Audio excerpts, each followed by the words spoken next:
Good day to you all, I'm the Squire, and welcome to a new series I'd like to call Pondering Games. In this series, I take a look at news that is concurrent within the gaming industry and ponder both the past and future relating to the topic at hand. Before beginning, if you are interested in more of my content, please consider hitting subscribe, like, and sharing this video with others around you.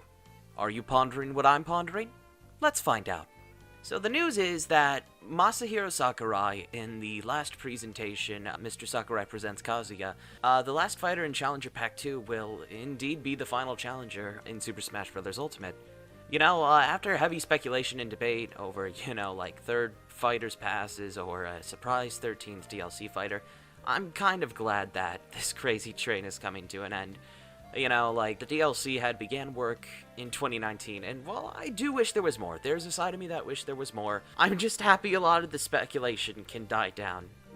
Among my acquaintances, my friends, my peers, Smash speculation in general can get a bit pie-in-the-sky absurd at points, so I'm glad that we can finally, look at the final fighter, and it's like, alright, this is the real deal, and this is what it's going to end on.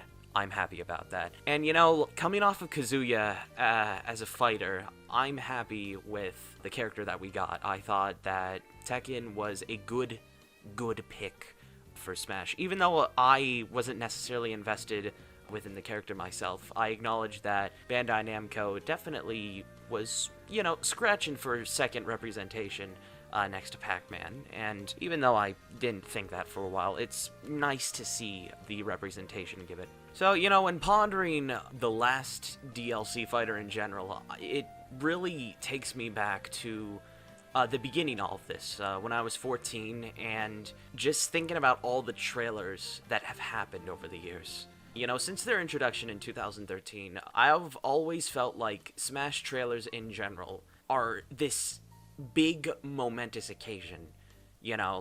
Every time you see that swish and that flick or whatever, that it's like your heart just starts beating. It's very intense. Like, who's coming? And I was one who missed Brawl's initial train, its hype cycle of intense euphoria, as I put it. So I was more in line with the Smash Brothers Wii U and 3DS picks of the day, and I was always delighted and thrilled. It was a part of my routine to wake up and see what Sakurai posted on Miiverse. By the way, Miiverse, rest in pieces. You will not be missed. So let's rewind the clock to 2013. Villager, Mega Man, and Wii Fit Trainer. 2013 was actually my first E3. I remember the technical issues being quite archaic, to put it lightly, and even so, I was very happy to take part of that, because, I remember, 2011, 2010, 2012, I was just like, wow, all these new trailers for these new games that are coming out just happen to, appear in bunches so close to each other. They all look amazing, So, yeah, when the first cut to Animal Crossing from the Smash logo, I started to panic, because before that, I was playing New Leaf. And I was a dirty little time traveler, so I had sold my soul to Animal Crossing New Leaf at the time in the most impure, insensitive way that I could. I wasn't playing the game that it was meant to be played. It was because of the fortune cookies, the prizes with that. But that's aside the topic. That first trailer, I loved it. All right, I just read the IPs. That's Mario. That's Metroid, and it's Star. Oh my God, it's Smash! That initial feeling, and I was just I was so taken aback seeing Smash 3DS, and then Mario did that sick flip from the 3DS to the Wii U. That made my jaw drop, because you know what? Something I will give every Smash trailer, the ones that don't do away with Mario, I should specify, they always know how to make Mario look so badass somehow. You have the Yahoo, let's go, here we go kind of guy. But you put him in a Smash trailer and he is pissed.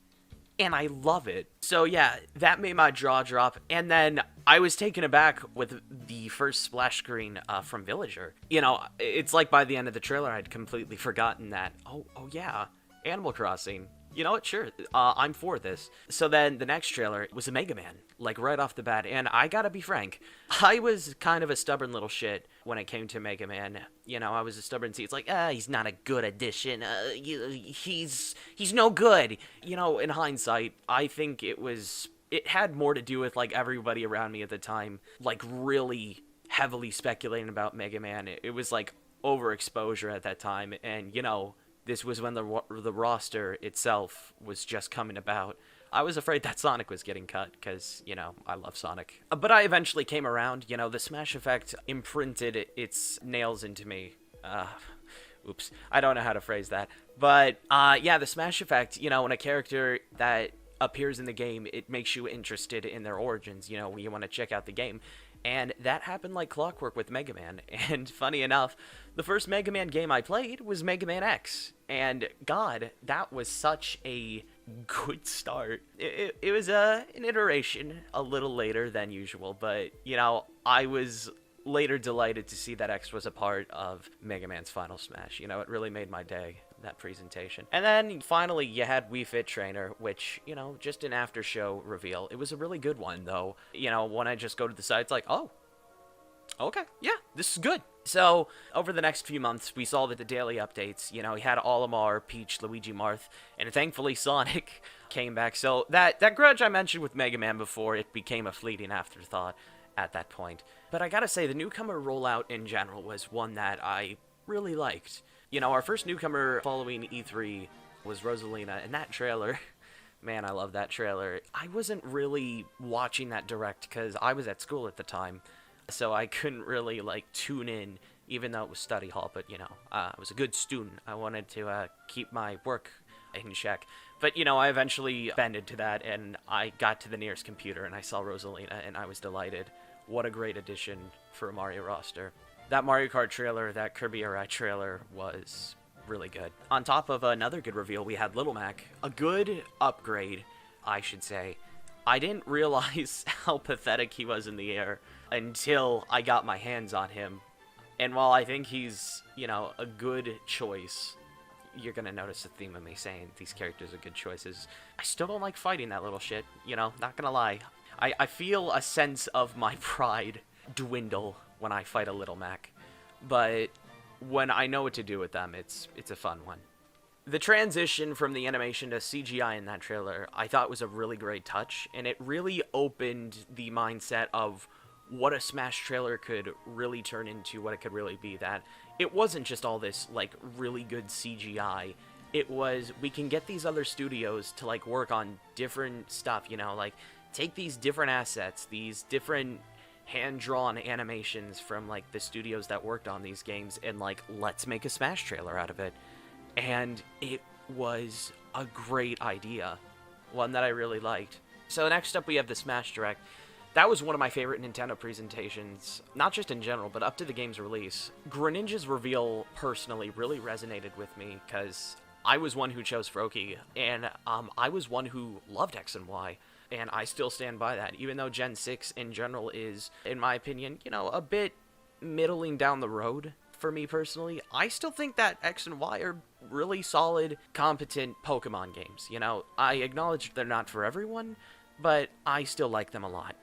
But yeah, that trailer was amazing, especially in terms of, like, the characters that I wanted. You know, I'm glad Charizard was coming back, because, you know, at that point it was like Pikachu and Lucario, and Jigglypuff was, like, probably gonna come back, you know. It wasn't, like, that pull that I really wanted, you know. I liked Pokemon Trainer, and I liked Mewtwo. So I was really glad to see them. And that trailer, that Mario-Charizard clash, you know, that trailer was so good for a first-party reveal, alright? You had Charizard, like, soar into the sky, you know? You had that torch in his tail. It just, like, it was like heat lightning, you know? And then he crashed onto the ground, and, like, you had that sick slow-mo, like, clash before it was interrupted by Greninja's Water Shuriken. And then everyone, like, most of us, all thought, oh, is that Mewtwo? Is Mewtwo coming back? He would. But no, this is what we didn't know at the time, one of the most popular Pokemon making its appearance. Following that was E3 2014, a really magical E3. The second is the best, of course. I wasn't really for the Mii fighters, but, seeing Reggie and the late Satoru Iwata duke it out both in person and on the big screen with their Miis, it was a great reveal. I thought some of the choices they chose for, the Miis, you had Elijah Wood, Abraham Lincoln, which teased codename Steam at the time, and then you had Ice-T, or was it Ice Cube? I can't remember, but yeah, good Miis all around. And then we get to Palutena's reveal, and it's that stylistic take again. It was a joyful sight, and definitely one of my favorites from the style and just overall, fan service of Kid Icarus Uprising. Kid Icarus Uprising, fun fact, is my 7th favorite game of all time. I think it would be higher if my hands didn't cramp every time I played it on the 3DS, but, that's just me. The trailer was very beautiful. A few interesting choices for the shots in that trailer. Wink, wink, nudge, nudge. You know it when you see it. But I thought that was a great trailer. And it was a fond summer kickoff for me after school that year.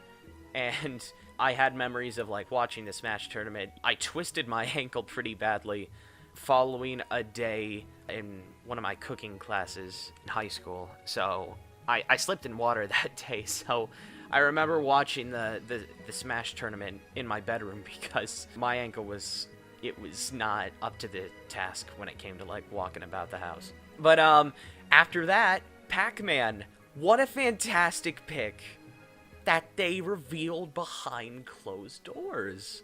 To this day, even though that trailer itself was great, wonderful and all that, I'm just still in disbelief, why did you save this trailer for the developer roundtable? You could have even saved it for, the tournament. Alright, this is the tournament. Sakurai, you have one more character to show us? He's like, yeah, I do. Here's PacMan. And then the crowd goes wild. That'd be great. But it's alright, we needed something for the reveal. Okay, sure. I remember, keeping an eye on Twitter that night, hearing the details of what was PacMan, and then I wake up, I immediately get into the Smash website, and I see PacMan there, and I'm like, hot damn, I'm really happy about this. But, not as happy as Robin and Lucina. So, going into Smash 4, Fire Emblem Awakening content was something that I really wanted. I wanted to see Chrom, and, I know there was the chance of, seeing Lucina, and I did follow the Gamatsu leak quite a bit, if anyone remembers that. So, that morning, we were on summer vacation on our way to Disney World in a hotel. Me and my father were picking up our brother from a summer camp. I was, listening to the discussions and, the retweets, and I'm like, you know what, if this is that Shulk from Xenoblade Chronicles, I'm going to fully embrace it and welcome it. At that point, because I wanted Fire Emblem content, Awakening, I should say, my expectations were starting to dwindle a bit. So I'm like, all right, the next Slash thing came, and I'm like, all right, let's give Shulk a nice welcome. And then I see Lucina getting decked, and I let out such an audible screech of pure joy that it was my brother. It's like, yo, Ben, shut up. And I'm like, okay, I'm sorry. And then there was Captain Falcon for the fans that weren't familiar or all too familiar with Fire Emblem Awakening. And then Robin came down, and I was just like, oh my god, that's me. Because it's when I was playing Fire Emblem Awakening, I didn't see Robin as Robin. I saw Robin as the Avatar myself, Granted, even if you weren't necessarily inserting yourself into the Avatar slot for Robin himself as a character is definitely one of my favorites on Fire Emblem next to Chrom. And he was the perfect substitute for who I wanted initially, who was Chrom. So the connection was immediate because he was the Avatar. And I thought a brilliant touch to that trailer in general was using the series meeting theme that was synonymous with Melee, Marth and Roy's first battle on Temple. You know the one. I thought it was a pick so people could be like, oh, those are from Fire Emblem. These are our Fire Emblem characters. All right, I can't believe our Fire Emblem roster's doubling. Little did they know. So August rolls around and it came with that the ESRB leak. Wow. the entire roster got leaked from the ratings board. And I was a teenager, like, desperate for new information on the game. So, like, when I saw, like, a whole roster leak like that, and the evidence is like, yeah, this might be true, I just soaked in that. This was, like, one of my first big leaks that I witnessed in the gaming industry that I took part in. And I just basked in it. Like, I'm like, this roster is so cool. And Duck Hunt was the most standout, like, leaked character to me at that point. I was particularly happy about that because I was like, that's a no-brainer pick for, like, a retro character. You know, part of me in the back was worried. It's like, how are people, like, gonna respond when it's like, we're beating up a dog and a duck? You know, I don't know how people are gonna feel about that. But, you know, anyways, I was delighted. Bowser Jr. was a good addition. And then I was surprised to see Dark Pit, honestly, despite the tease at the end of Palutena's trailer. I was just surprised to see Dark Pit. And Dr. Mario. Dr. Mario's return was the biggest, are you shitting me, kind of moment during that cycle. Because it's like, of all the characters they brought back, why Dr. Mario? But, you know, later you learn that, like, early on, Doc, Lucina, and Dark Pit were going to be costumes.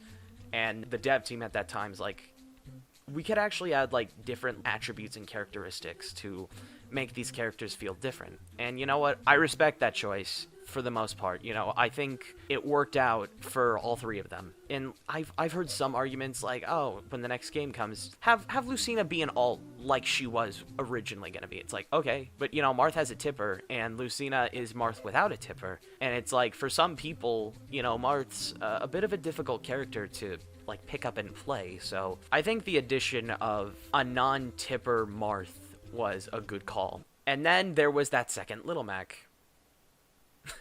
I jest, it was Shulk. He was a character I started to show a lot more interest in as the summer went on, because at that time, Chugga Conroy's Let's Play of Xenoblade Chronicles was going on around that time. And I remember seeing him at the Pokemon Symphonic Orchestra. I was actually a row behind him, I believe. And this was, like, before he got awfully sick. You know, I was shy, a little socially awkward, so I didn't really have the courage to, like, go up to these people I was watching on YouTube. I didn't want to, like, fanboy out too bad. But, you know, like, there was a part of me that was like, hey, you know, if you've seen those Smash leaks, if Shulk is going to be in the game, I think I might give that game a shot. I had, like, tuned into his Let's Play every now and then, so, yeah, I did know who the 7th party member was. I did know just a few things going in. Maybe I recalled the final boss from someone's top 10 at one point, but that's neither here nor there. Well, I thought Shulk's trailer being limited to a Japan-only direct at the time was puzzling, even though it made perfect sense. I fell in love with the character the moment I saw the Monado. You know, I was always intrigued by that red sword on the cover of Xenoblade Chronicles. And then, when I learned its name, I'm like, the Monado. This sword is amazing. I want to look more into this game. So, I looked at every penny, every coin I had. My mom took me to the big ol', like, that change measuring machine at the front of Wegmans, and it's just like, of all the coins I had, like, spent up, I can't remember, like, what the total was, but it was huge. And it was huge enough for me to get Xenoblade on the Wii, and that was a magical time for me. And I will never forget my first and second simultaneous back-to-back playthroughs of that game, because it just started to become a game that meant a lot to me, and developed me into the gamer of who I am today. Alright, yeah, I had to take a quick water break, but yeah, Shulk was, his trailer was definitely one that was a standout one to me, and definitely one of the trailers that, of a fighter that was new to my mind in terms of, like, the games that I come across. Shulk was one of the new ones, and one that I showed interest in, compared to other characters that will be brought up later. Eventually, the game came out. I loved it. I soaked it in like a sponge, and I have many fond memories with a lot of my high school friends playing that game. And it went for quite a while because of that year-long DLC support. Now, as someone who was bummed over Mewtwo's absence from Brawl, having it come back in one of the most satisfying ways, just like this build-up from the 50 Fact extravaganza, and then the re-reveal in April, it gave us the perfect splash screen up to that point. You know, you had Shulk foresees a fight, Robin brings the thunder, Palutena lights, PacMan hungers for battle. These were all good, but Mewtwo Strikes Back it was the perfect opportunity, and they took it, and I'm glad. And of course, like, seeing Lucas come back, that was a great sight for sore eyes, because, you know, it made me excited for the future DLC. It's like, well, who else could be coming back? You know? Something I noticed initially was the DLC for Smash 4. There aren't the CGI trailers for DLC, and that was something I was significantly disappointed about. But, you know, it was one I also welcomed, oddly enough, in a sense, because there was build-up for a lot of the more ambiguous reveals, if that made sense. And we'll get back to that. But then there was E3 2015, and yeah, just taking a moment of silence to recall that one. Roy and Ryu just leaked. And they didn't just leak, they leaked big time. Like, there were audio files in Smash 3DS before, you know, that alluded to another Fire Emblem character and a Street Fighter character. I was in denial a little bit, just how much my pal Colin was like, hey, Roy's gonna be in the game. He's totally gonna be in the game. It's like, what are you talking about? Roy's right there. You see Roy Koopaling? But yeah, there was somebody data mined one of the patches that had remnants of Roy and Ryu left in for the next update, and it was so harmful to the reveal. The entire surprise was ruined. I did get a Dunban Me sword fighter costume. That was something that I was happy to see. You know, that was something that wasn't ruined, you know, in terms of surprises. But unfortunately, I say, like, a leak like that, it inherently hurt Nintendo's E3 that year. And I'm upset about that because that was one of their weakest E3s. One of their most unfortunate E3s. But in a lighter note, I thought Roy coming back was cool. I liked his new design and, like, the way he held his sword. And I heard about Street Fighter, like, before, but, like, I didn't, like, really understand how impactful it was until Ryu showed up in Smash. So there were a lot of fun memories between me and Mr. Fighting Video Game Man. Alright, so gather around. I'm going to tell you all a story, and it involves my experience with Final Fantasy VII. If memory serves me correct, I bought Final Fantasy VII at the end of the summer of 2014. And I was playing that game on and off, you know, I was bouncing onto an old one, bouncing on to a new one, you know. I'd always come back to Final Fantasy VII. I remember the breaks I took, you know, climbing that Shinra building, Cosmo Canyon, that mountain climb to the Northern Crater. I hate that boss, but, like, I made so much memories with that game. And yes, like Kid Icarus, this is also among one of my top 10 games of all time. And I played that game for, like, almost a whole year, you know. I finished it the middle of summer of 2015, and I just remember beating Sephiroth for the first time, and I was just like, I can't believe I did this. This game is remarkable, and it was so satisfying.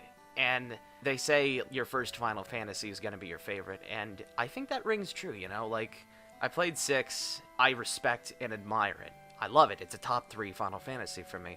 And I love 9. I like 10. I'm currently playing 8 right now. Still trying to get the hang of it. But, you know, it's fun. But I bet you're wondering, what does any of this have to do with Smash? Well, after I played this game, I was like, you know what? I think I want Cloud Strife to be my dream DLC character. I was relatively vocal about that.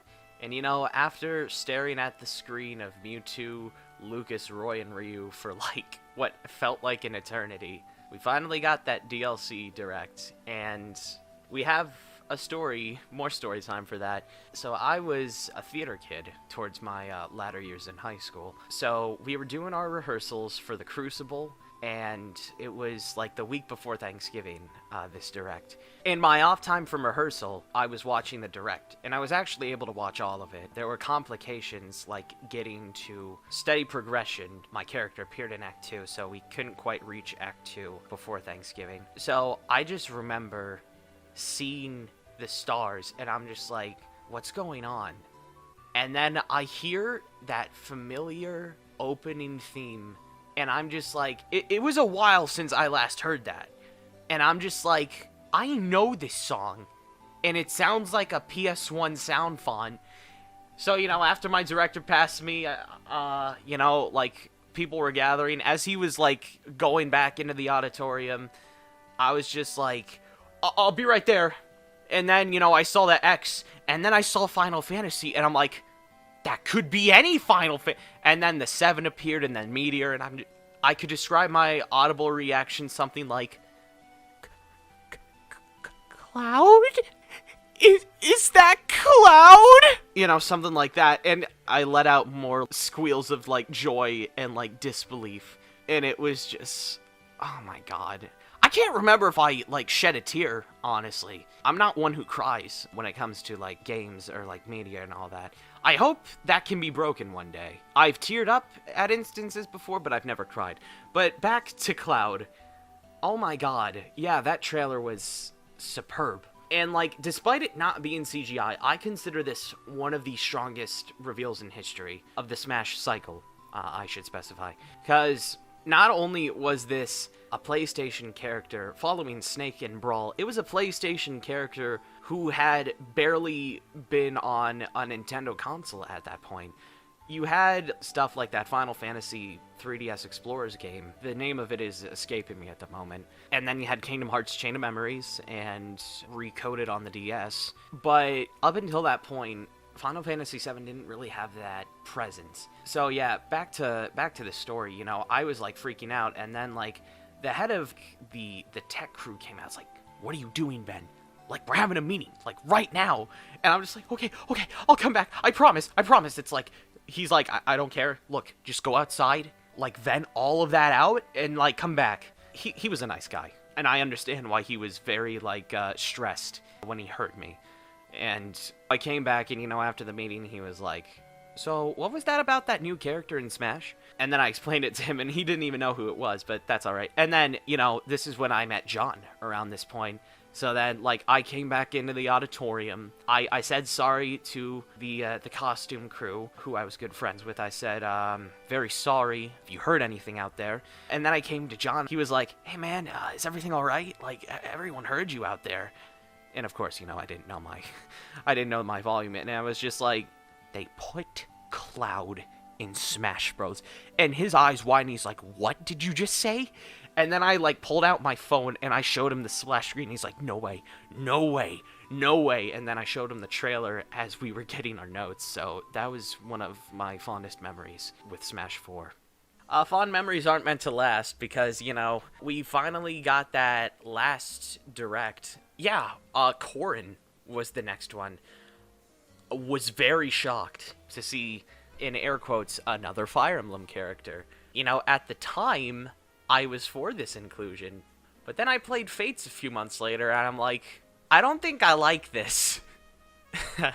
But I thought it was neat. And it's funny because no one knew who Corrin was, but I did, because I was one of the rare bunch who watched Fire Emblem Fates in the Nintendo Treehouse. Not many others knew who Corrin was, except those who played it early on their Japanese 3DSs imported, and referred to Corrin as Kamui.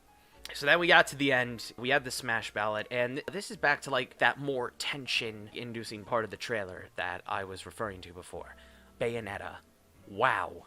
I was not expecting that. And, like, we had mature characters before, like Snake, the heavy weaponry and the grenades and the missile launcher. But we never had a character like Bayonetta where their nature was not E10 and up. Bayonetta's a very mature, she's very out there. Yeah, let's go with that. She's very out there in terms of, like, characters. And I just remember that trailer was me and my other friend Emmanuel. We were just like, what is going on? This is crazy. And I was just like, I wasn't complaining. I thought this was a surprising, unexpected welcome pick for the game. I was alright with Bayonetta's inclusion overall. And then, the patches came out. She was still broken. So it's just, I played that game for a good while until I stopped. I got a bit too competitive online. Got pretty salty, yeah.